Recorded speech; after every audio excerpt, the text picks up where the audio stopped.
ماه نور و رحمت و غفران کجا هستی بیا.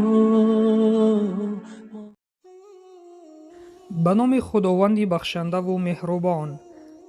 از انس خداوند از او راضی باد روایت است که گفت اگر پیامبر صلی الله علیه و سلم مقیم بود 10 روز آخر رمضان را اعتکاف می نشست و اگر مسافر می بود سال آینده 20 روز آخر رمضان را اعتکاف می نشست. روایت احمد.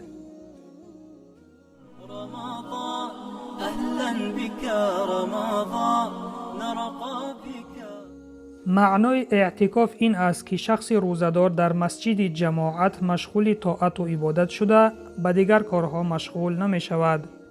علما در شرح این حدیث می گویند پیامبر صلی الله علیه و سلم در ماه مبارک رمضان در مسجد اعتکاف می نشست.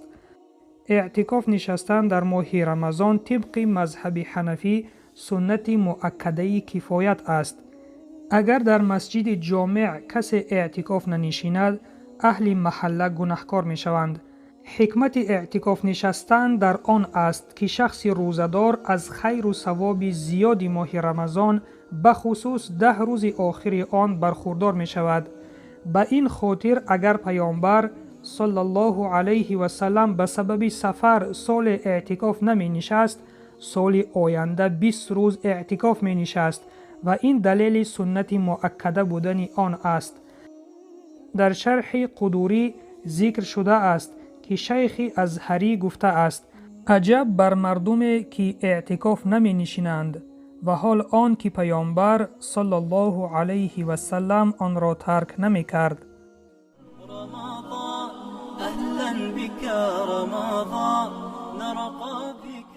پس برادر و خواهر ایمانیم از مضمون حدیث به ما معلوم گشت که 10 روز آخر ماه شریف رمضان را اعتکاف نشستن سنت مؤکده کفایت است. پس خوش به حال آن محله که در آنجا این سنت مؤکده را ترک نمی کنند و آن محله هایی که در آنجا اعتکاف نشسته نمی شود همه آنها گناهکار می شوند. و سلام بر آن شخصانی که راه هدایت را پیشه گرفتند.